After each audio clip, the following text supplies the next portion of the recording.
Shields up, Iron Breakers. This is Blades of Fire. I've been playing it over the last couple of days. I'm currently about 15 hours into it. This title was sent to me by MercurySteam so that I could give it a look and tell you guys my opinions on it.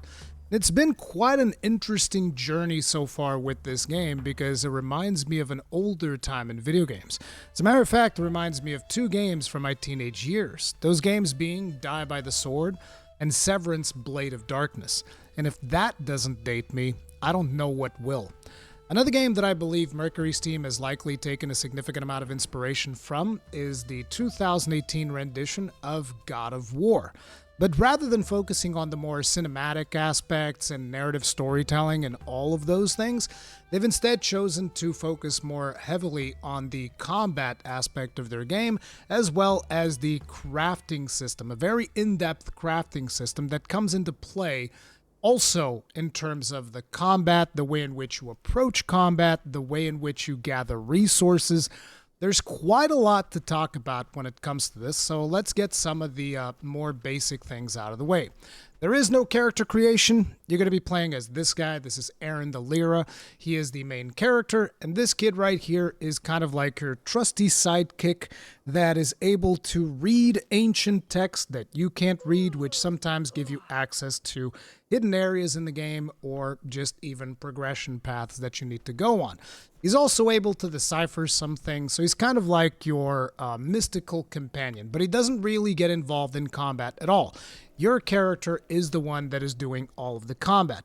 So just real quick, we can take a look at the visuals here. This is using their own custom proprietary engine, which I believe is called Mercury Engine 6, which is actually quite refreshing that it is not something that is just based on Unreal Engine 5, which is what most video games are doing nowadays. And as you guys may or may not be aware, I'm not the biggest fan of Unreal Engine 5, so seeing somebody else tackle things in a different way has actually been pretty cool.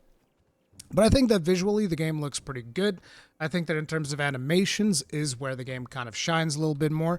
I think the art style is okay. It's not the best that I've seen, kind of like the same way that the visual fidelity is not the best that I've seen, but it does the job and it keeps me going. And so far, I haven't really encountered any major performance issues, but as per usual when it comes to performance, especially nowadays with the way that GPUs are going, your mileage is going to vary significantly.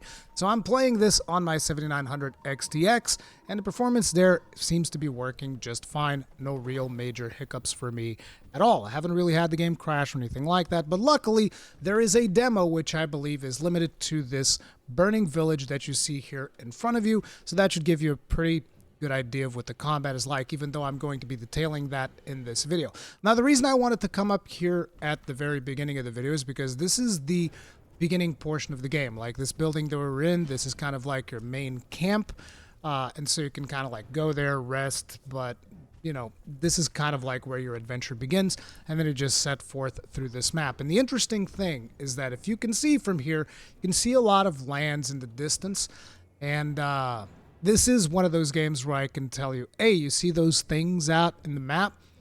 You can go there. Like you see that tower all the way in the distance, like the one directly above our head right now. You can go there. As a matter of fact, I've been there, and you physically walk all the way to that location, which, you know, it gives you a decent sense of scale, even if the game itself often feels claustrophobic because it does have, you know, it doesn't really have a whole lot of wide open fields. Usually you're kind of like a little bit more limited, but that's also because of the limitations of this being a smaller team. And personally, I think they've done a fantastic job with what they've got. So let me show you guys a little bit about the combat here as we move along. So there should be some enemies in this village. This is going to be the very first village that you encounter, some of the first enemies that you're going to be fighting right after the story. Now, if you notice, the enemies over there are glowing green. I'm actually going to change this. There's a setting here that gives you the enemy outline. So by default, it's going to glow once the first time that you lock on to an enemy, but because this is so important for me to explain, I'm just going to put it always on for now. Although I don't recommend this is mostly for the explanation bit here. But as you guys can see, the enemy is glowing green. That means that this weapon is going to deal a significant amount of damage.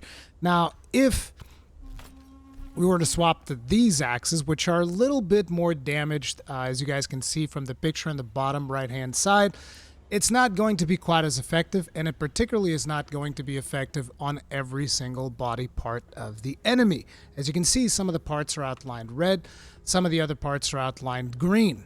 And you guys are going to be like, oh, okay, so how does this work? So the idea here is every weapon is going to have a different type of damage. So if we look to the bottom right-hand side, you can see that our Heaven Piercer here, it's got like that little circular thing. That means that it is currently in slashing mode.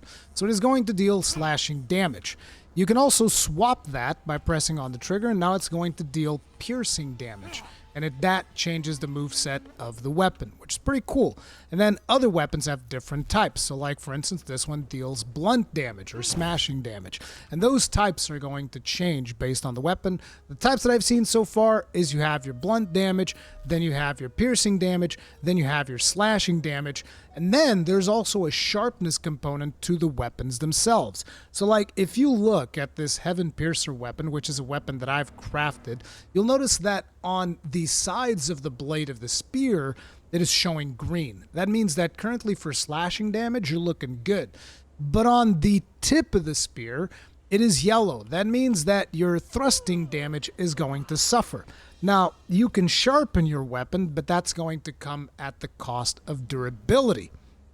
See, there's a very much an in-depth system to this, and I know that at the very beginning you're going to be like, oh my god, that sounds like a hassle to manage.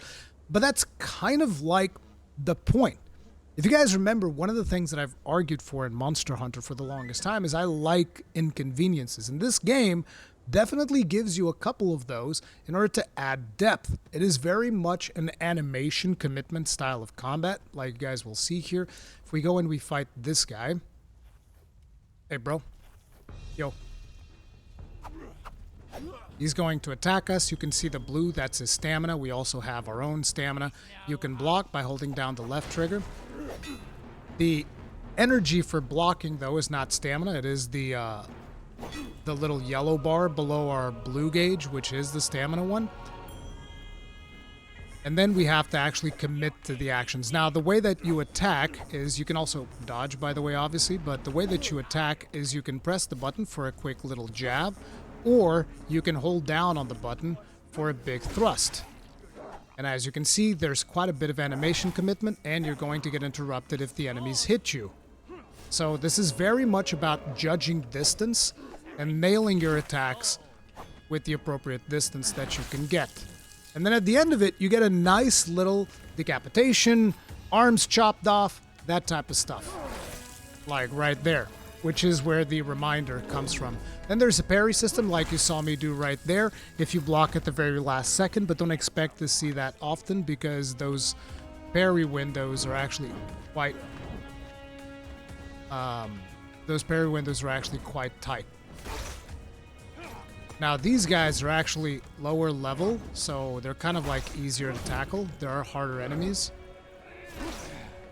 And I believe that they've actually been upgraded slightly because of where we're at in the game at the moment.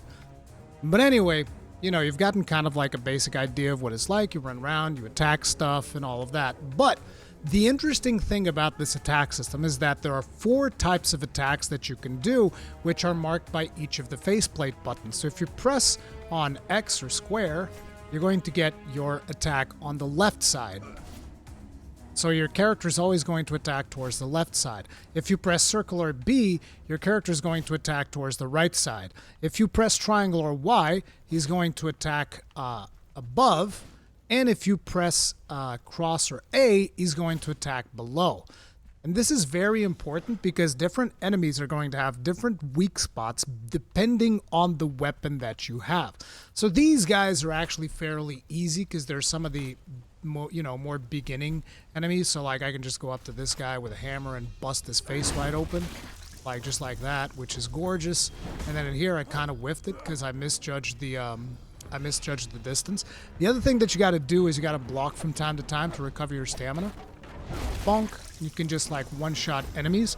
And here's the thing. This is on max difficulty, and you guys are like, oh, why are you one-shotting enemies? Because these guys are rank and file, and the purpose of the game is not to make you fight big bullet spongy enemies. I mean, there are going to be some boss fights. The main boss that I fought so far was like this really hard dude that did like fireballs, did all these crazy abilities.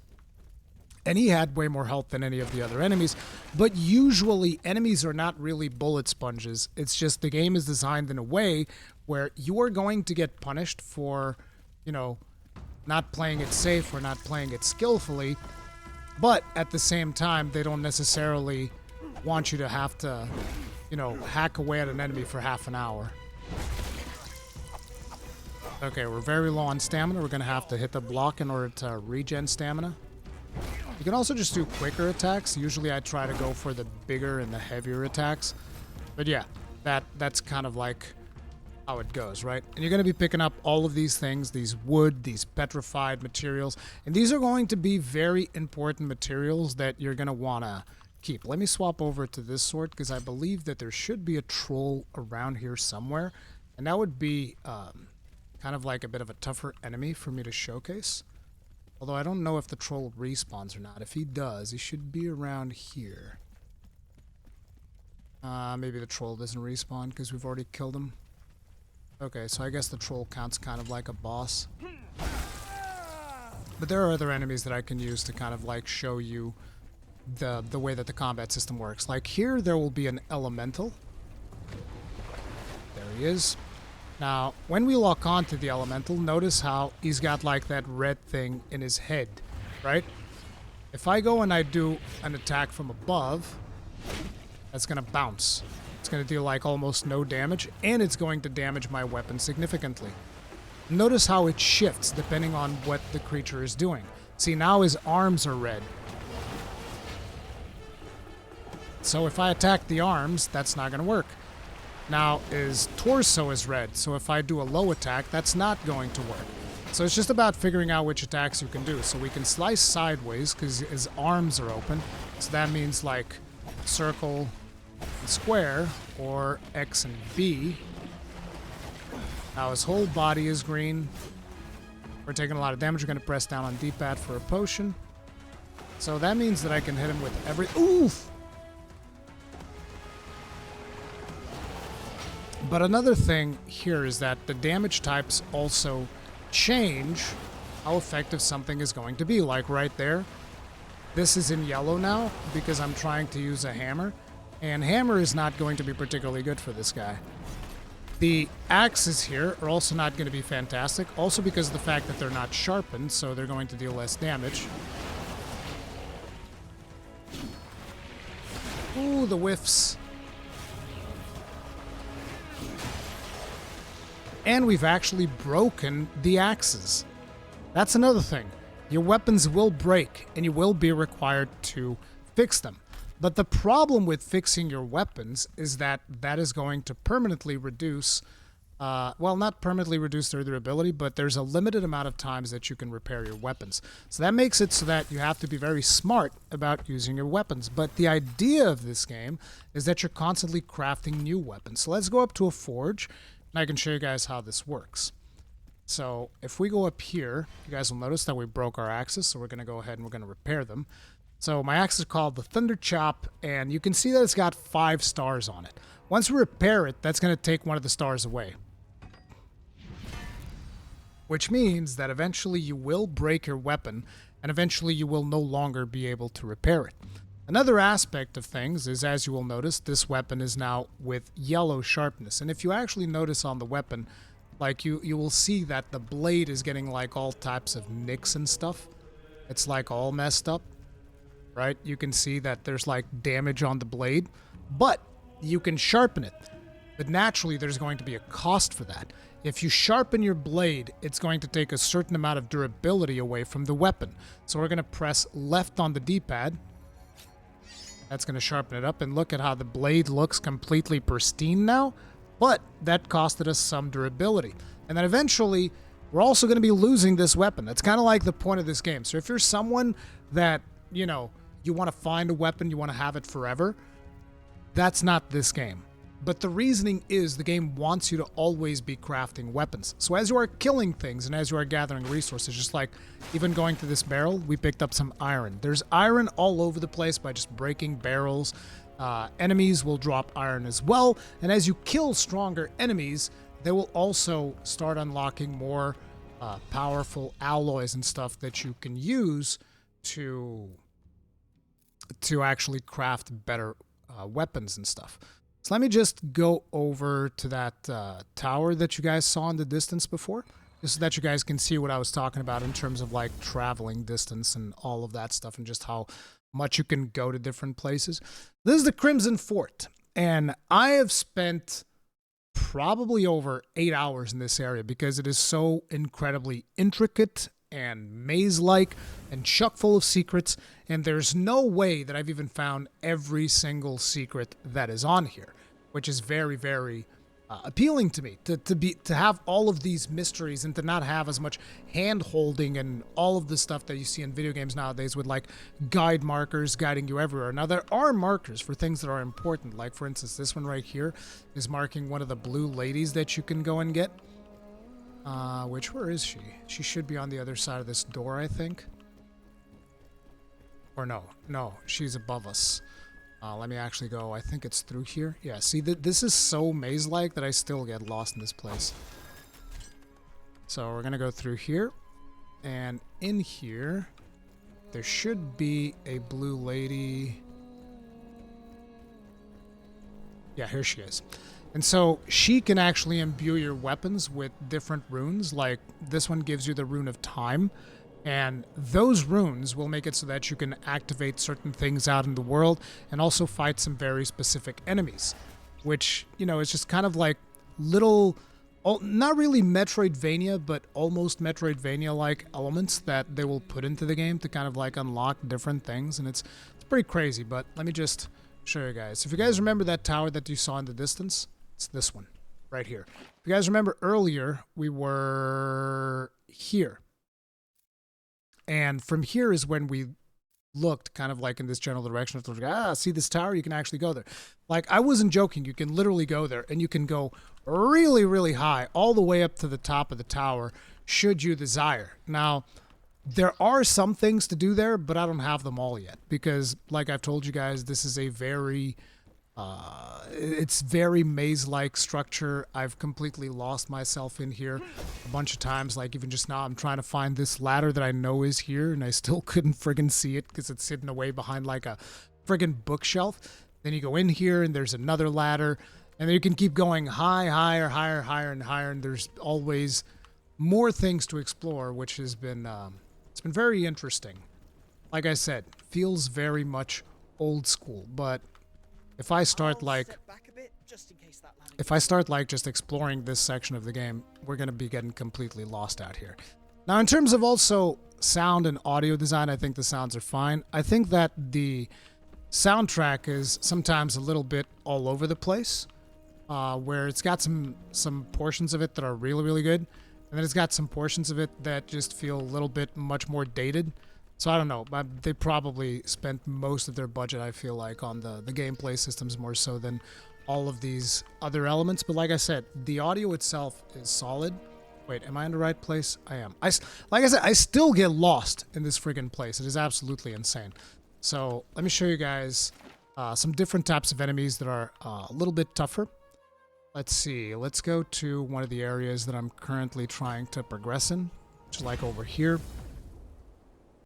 And there was this whole mechanic in this Crimson Fort where there's like this this tiny little creature that you're supposed to save, and they kept snatching it away from me and putting it in different locations, and I'd have to keep finding it. And it was crazy. Like it's something that I feel like I haven't seen in video games as often recently. Oh, look, another blue lady gives us more runes of time. The reason they put so many of them in the game is because you're expected to lose your weapons. Okay, so we have 3 dudes here.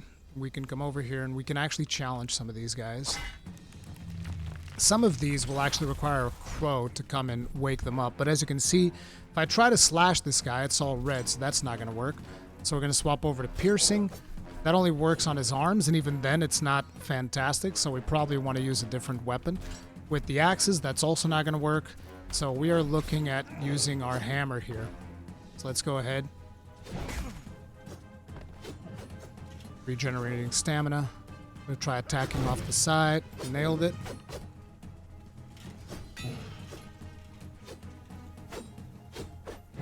There are perfect dodges, as you can see.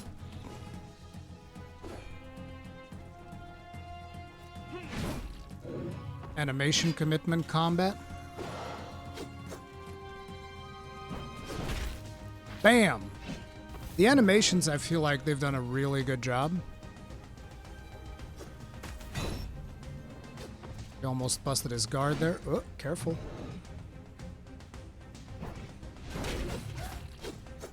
He's gonna hit us hard, so we're gonna go ahead and we're gonna... Oh, crap, I'm out of stamina. See ya, kid. We busted open his head, and that also gives us some resources. And if you noticed, a little thing popped up in the side that said, oh, you've killed this amount of enemies, and, you know, there was like an objective there. I'm supposed to kill like 10 of them or whatever. If we go over to Forge Scrolls, which is the weapons that you'll be able to forge, that basically means that once I kill 10 of these guys, I'll be able to craft their katana. That's kind of like how you unlock different types of weapons.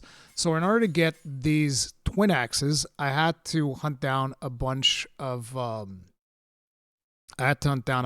skeletons that wielded double axes, and that's how I got those. Swords, I killed a bunch of guys with swords. Pole arms you get unlocked from the very beginning, but once I get more of these guys, I'll be able to unlock their war picks as well, and these big war axes and these big war hammers. As a matter of fact, let's actually go to a different location so that I can show you guys something else here. I believe that the nearest forge was in this general direction.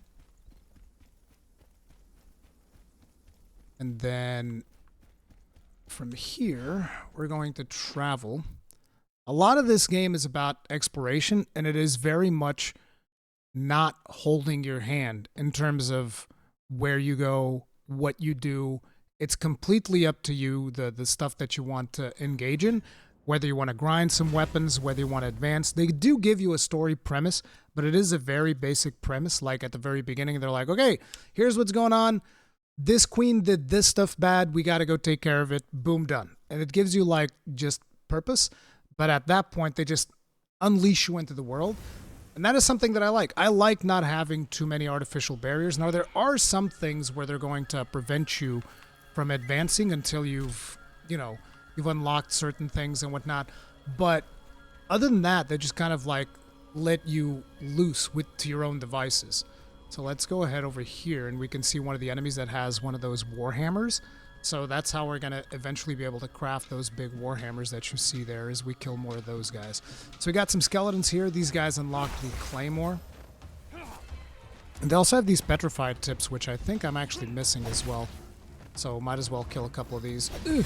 The reason we're attacking so slow is because we're attacking without stamina, but these guys are so weak that it doesn't really matter.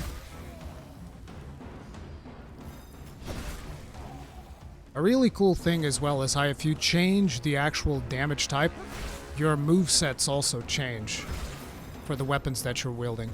Now there's some dudes over here that are hidden with kukrises.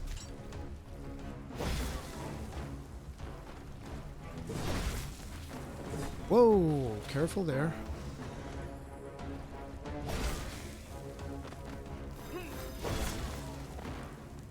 I'm really not a big fan of this Flamberge. It just deals so much friggin' damage that I'm just like, yep, I'm gonna use that because it just deals a crap load of damage. But it's not like you're forced into using a weapon like this. I was just curious, so I crafted it. I love the dismemberment because it is very much meaningful to where you hack away, you're going to dismember. So like, for instance, I'm gonna attack below. And that's not really gonna... I mean, I guess you'd have to chop him in half for that. But like, if I attack... Bro, stop. If I attack from the left side, I'll chop off his arm. If I attack towards the head, I'll lop off the head. And as you can see here, this guy is gonna be yellow based on the damage type that we have. But if we swap the piercing, things work a whole lot better. Yeah, this weapon does so much damage, it's ridiculous.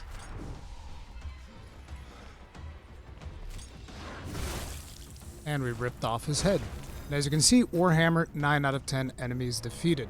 Now, there are some more interesting enemy types in the game. I'm not really going to show you the boss fight because Kind of feel like you guys should explore that for yourselves and actually experience it. At least experience the troll, which is the one that's in the demo. I would highly recommend check out the demo to see if it's something that you're actually going to get into or not. But I can show you this really interesting creature that you can fight. Oh, there's a blue lady here? Is it also time or is it light? It's time. Because I've been looking for a blue lady that has the light rune. Because I need the rune of light for some secrets that I've found elsewhere on the map. So let's see, if we go all the way over here, which is another section, I'll actually be able to show you one of the very interesting enemy types that is constantly shifting its attack patterns. Well, its weaknesses in order to kind of like force you to play in a different way. So you see that thing over there? That is going to require the vice to be placed there, and then it's going to create like a bridge here. And I believe that that is going to be connected to these dudes. Because remember how I told you that you can't always just wake them up? See? These need an iridescent crow, which is over there. But I haven't unlocked that side yet because it requires like a light rune interaction over here, which is why I'm looking for a blue lady with a light rune, which we haven't found one yet. But there's like stuff, like I can put like these tiers in here, and then there's other things that can happen there. So it's just, the interesting thing is there's not that much guidance in terms of what you're supposed to do, which is something rare in games nowadays because people want you to kind of like, oh no, let me hold your hand and just go over here and do this thing and go over there and do that thing. And I find it refreshing that they're not forcing that on me. Now, we go over here, we'll encounter this enemy, which as you can see, everything's red, but we can swap over to slashing. Everything is still red. So basically you're looking at blunt damage in order to be able to deal damage to this guy. Yeah, so blunt is the only one that will work. We're going to go ahead and smack him in the head. Now, notice how there's a little green thing, and that green thing shifts, and when it shifts, it explodes. So, from that, we have to attack from below. Now we have to attack the head, which I didn't. We can actually, if we swap to chopping, you can see that it becomes red, except for the parts that are weak. When he glows like that, he's going to do AoEs. And we chop them up. But eventually dealing with that is how we're going to be able to also craft like a war pick and do all of these things, right? But let's go ahead and show you guys how you craft the weapons, because that's another element that I feel like they've done a really interesting mechanic here. So you can also recycle, which breaks weapons down, even though I don't recommend doing that because eventually there's this character that you unlock that lets you like give her your weapons, and she gives you special materials for those weapons. But we're going to go to the forge. And this is where you do all of your crafting. So in here, you're going to go and you're going to design your own weapon. And this is, I feel, one of those things that is not everybody is going to like this system because it is very much in depth. But me personally, the first time that I did it, I was like, oh my god, this is so confusing. Then the second time I was like, actually, this is really, really satisfying. So these are your patterns of weapons that you can go and do. So I've created a flamberge. I haven't created a great falx yet. Haven't tried that. But one of the weapons that I need to do next is going to be a polearm, because my polearm is on its last legs. It's going to die soon. So we're going to need to make a new one of those. We currently have a greatsword. We have this. We have twins, and we have a spear. So we're going to go craft ourselves a little polearm here. Now, as you are crafting polearms, these are the options that you have. You have an option for the head, you have an option for the shaft, and you have... Actually, I'm not going to craft a polearm. No, because we need to... I need to craft one of these bigger hammers that I haven't crafted yet. So I'm going to go kill another one of these guys real quick. Okay. Oh, wow. This weapon is actually capable of doing piercing and blunt. That is really good. And it kind of makes sense because its design does have a spike in the end. See, I love this type of detail that they've gone to make things like this actually make sense. And see, when you're crafting the weapon, you really are crafting the weapon. You're choosing everything here. So one of the first things is we have to choose what type of head we want. Do we want a normal head? Do we want a curved head? Now, as you can see, the curved head decreases our armor penetration, but at the same time, it increases our piercing damage. So I think I'm going to stick with the normal head for now, not to mention that even just aesthetically, I like the normal head a little bit more. Then we're going to choose the steel types that we're going to be putting into this weapon. And these are types of steel that you unlock by just playing the game. So defeating stronger enemies, you know, finding treasure chests and doing all of that stuff is going to unlock more of these types of steel that you're going to be putting into your weapon. Now, if I remember correctly, this is going to be one of the most powerful ones. The one over here on the top right-hand side. The, what's it called? I don't even know what the... Oh, here it goes. Sovereign Steel. There's also Feral Steel. Sovereign Steel gives us more penetration, more piercing damage, more blunt damage. I wanted something that really increased the blunt damage, but it seems like not a whole lot of the steels that I have actually do that much for it. So we're going to go with Sovereign Steel. And that's going to use a certain amount of materials. You can see we have like this 30 materials thing there. And we're only going to be able to use it once here because we don't have enough materials to use it more than once. Because if we did have more of these split things, we'd be able to use the same steel type twice, but we don't. So I'm going to be using something that's probably going to increase the durability by a whole lot as well, which are these ones. This one appears to be pretty good because it also increases our piercing damage and our blunt damage. So yeah, we're going to be going with this one. And then when we get to the cross section, we get to choose what type of cross section we want. I don't even know what a cross section would be in a hammer, but that also changes the stats. As you can see, we can lose a little bit of damage and penetration, and that would let us get a whole lot more durability, but I'm not going to be doing that. I think we're going to be keeping this one straight because I don't want to mess with these. But if you want a weapon to have more durability, you want the convex one. If you want the weapon to deal even more damage, but it costs you more to sharpen it. Even though sharpening cost in a hammer I don't think matters. Although this hammer might have sharpening, because the other hammer that we had previously doesn't need sharpening. This one might need it though. So we're going to play it straight. We're going to keep that straight. Then you get to choose, do you want a shorter haft or do you want a longer haft? And there's advantages and disadvantages. You can see the longer haft is going to give you more damage. It's also going to give you more reach, as in you will physically be able to hit enemies that are further away if you use this one. But it's going to cost you more stamina to wield. So it's going to be something that you have to think about, you know, for your own playstyle and all of that stuff. Now, me personally, stamina is one of the things that I still struggle with, but this weapon does have a ton of stamina to begin with, so I think we're actually going to stretch it out. We're going to have like a big shaft. Then we have this piece of wood that you choose, the wooden material here, which we can have something that gives us 158 durability or only 47 durability, but more block and more parry. We have 419 durability by default. I don't know how many stars this weapon can reach, which is the number of times that you can repair it. But yeah, I'm actually going to use this type of timber this time because it gives us better block, better parry windows. Maybe I'll be able to parry more. Oh no, this is not parry window. This is the amount of times that you get to block. I don't know. Durability is just so important for a weapon to last, so I'm probably going to go for that, actually. Then we have the different types of pommels. We have a small pommel. We have a medium pommel. Medium pommel gives you a little bit more stamina at the cost of a little bit of damage reduction. I'm willing to take the -1 to get a little bit extra stamina, so we're going to go with a medium pommel. And then here, once again, we're choosing steel types. There's not as much impact on the steel type that you choose here, so it's not as big of a deal. So, let's see.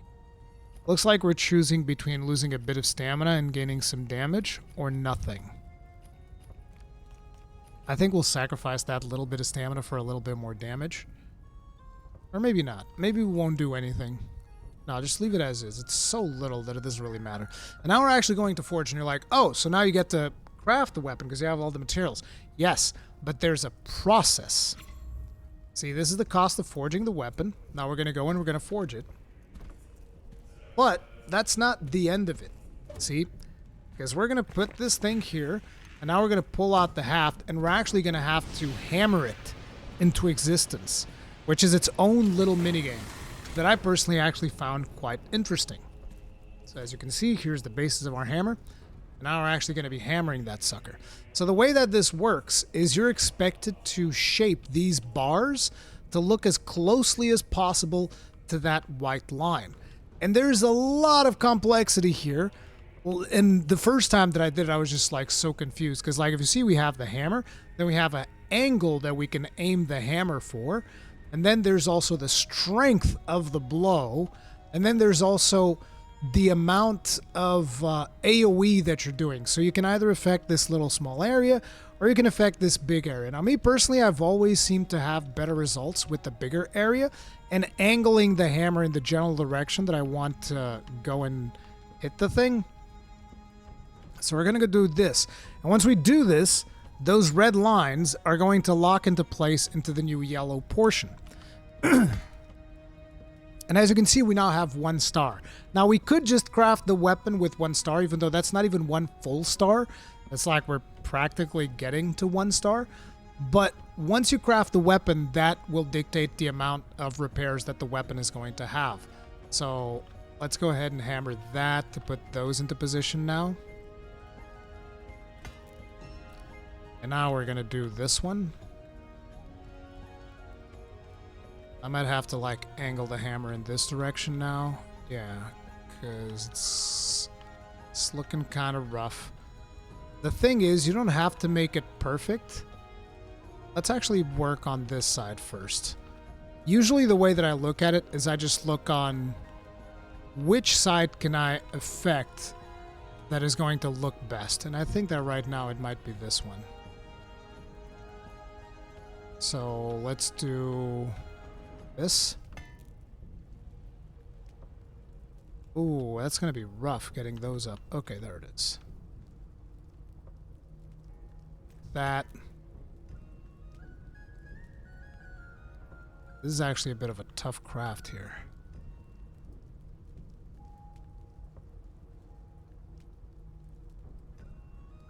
This is the first time I'm crafting this type of hammer, so bear with me here.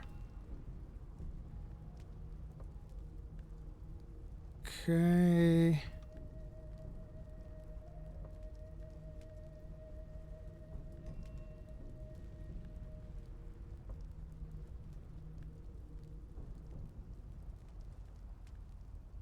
Okay, now we're getting there. You got to start somewhere, so we're going to go here. We have like 14 strikes left. Yeah, this is a tricky shape.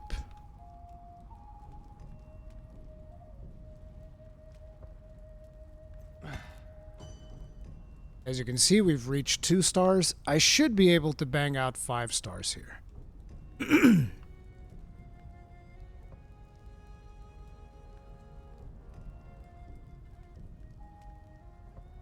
There we go. It's just a matter of experimenting until you get close to where you want to be.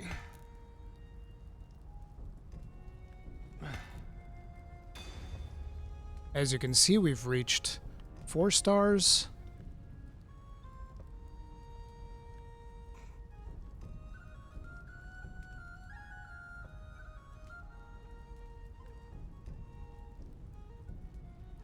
Problem is that with the wavy pattern on this one,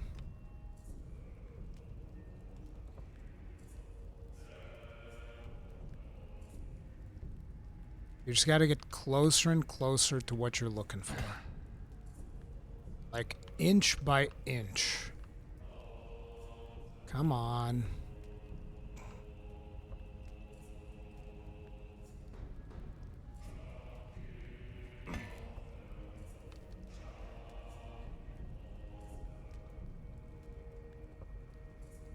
I'm gonna get that 5th star, believe it.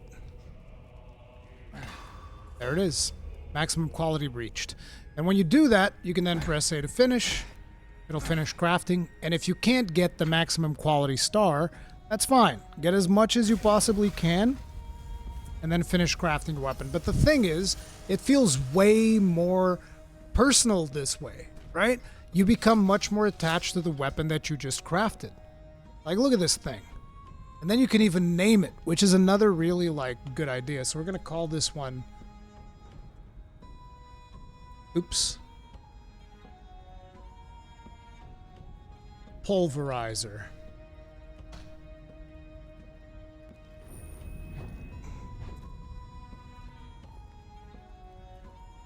And then you're going to want to equip it, because you can only ever have 4 weapons at any given time. So we're going to put the pulverizer, we're going to replace the skullcracker. Now, another thing that you'll notice here is that these weapons have like different qualifiers below them. So you see the hot tot, which this is the one that I didn't name. I just pressed continue because I was not a huge fan of it. I was just like, okay, I want to craft this to see how this one works. But as you see, that one says known. That is its level of reputation. The Thunder Chop is outstanding. The Skullcracker is famed. And the way that this works is the more enemies you kill with these weapons, the more their reputation increases. And then eventually when you sacrifice the weapon to, because, you know, like the Skullcracker 1.0 is about to die because it's got no repair stars, it's got nothing. So once those 202 durability go, that weapon's going to go. And once it breaks, I'm going to take it back to the old lady, and she's going to give me materials for this weapon based on the amount of enemies that this weapon has killed, the amount of action that this weapon has seen, which is a very interesting system. So we're going to go to the Crimson Fort. We're going to kill some stuff so that I can show you guys the new weapon that we just crafted. Because I'm actually curious as to how the piercing is going to change for that one, because again, these weapons change drastically based on their movesets and all of that good stuff. So where was a good place to go? Is it this one? Or is it this one? Oh, this one maybe? No, not the balcony. The Eagle's Bridge. This is a good spot because there's a lot of variety of enemies in this particular area. And like I said, Crimson Fort. This was one hell of a place. Now I am playing this on the hardest difficulty, which is the difficulty that they actually recommend. But again, they're not bloating enemy HPs or anything like that, so it's very satisfying to play. Okay, so as we can see, the pulverizer has 2 damage types. We can go into smashing damage, or we can go into piercing damage, and the piercing damage apparently is the one that requires sharpness. Okay. So for smashing things, you don't need sharpness. You need sharpness for piercing things. And as you can see, with this weapon now, I love how he just spins it around based on what you're doing. I wonder if the animation is the same, except the direction of the hammer changes. Okay, bro, check this. Ooh, crack that skull. Whoops. Let me just hammer some sense into you, brother.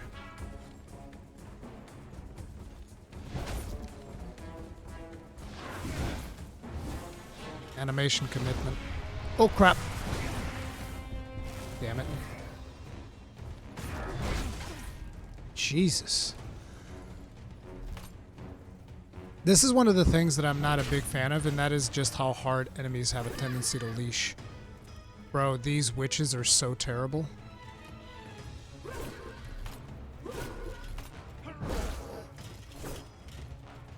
Okay, we can also use smashing damage on them. Miss me.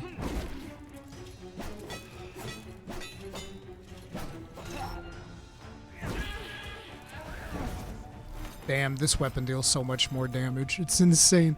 It's like, the thing is, that's another evolution that you'll notice whenever you like unlock a new steel type or something like that and you craft a new weapon with that steel. You will instantly notice how much more powerful that weapon is. At least that's been the case for me.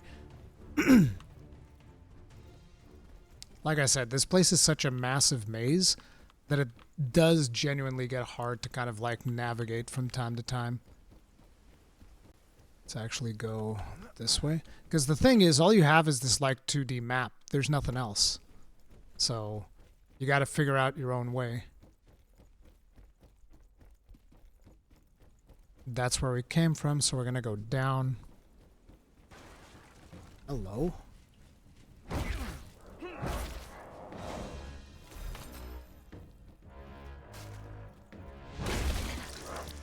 I love just tearing through these. Whoa! Hey, yo.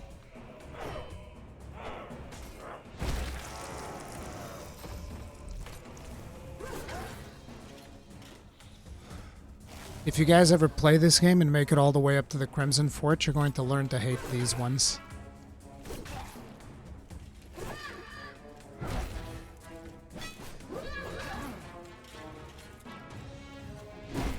I was trying to parry, but that's not happening.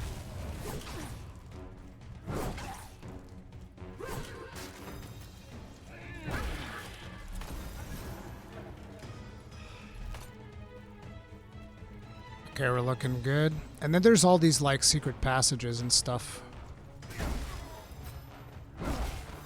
And the other thing that matters is which direction you swing from, because if you swing from this side next to a wall, you're going to hit the wall and you can't swing.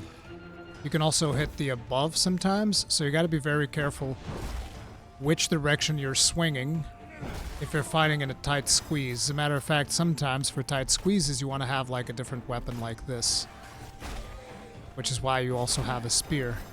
Spears I also like quite a bit.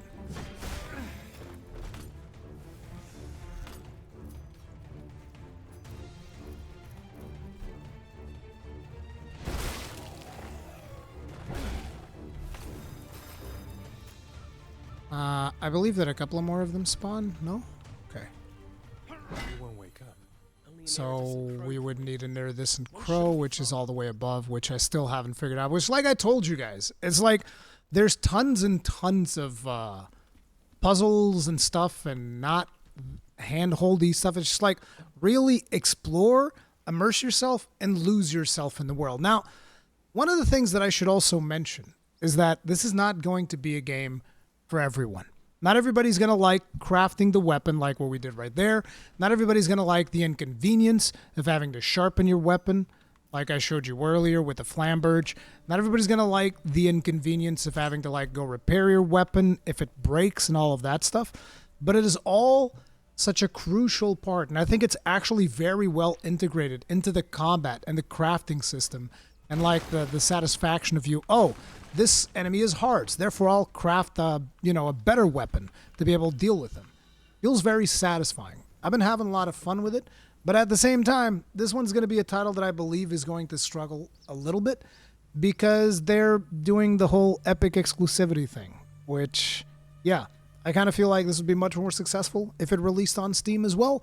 And if it had a friendlier price, because at $60, I don't know. If you really like what you've seen, then yeah, sure, I'm pretty sure that you're going to enjoy the crap out of it, because I've been enjoying the crap out of it. But I think it would be a much easier sell at like 40, 50, and on Steam, obviously. But, you know, it is what it is. It's also available on PlayStation and Xbox and all that stuff. And me personally, I've been enjoying it quite a bit. Hopefully this gameplay helped you decide whether or not the game is for you. But for now, that's going to be it for this video. Thank you all very much for watching. See you guys in the next one. Stay strong. Stay safe. Peace out.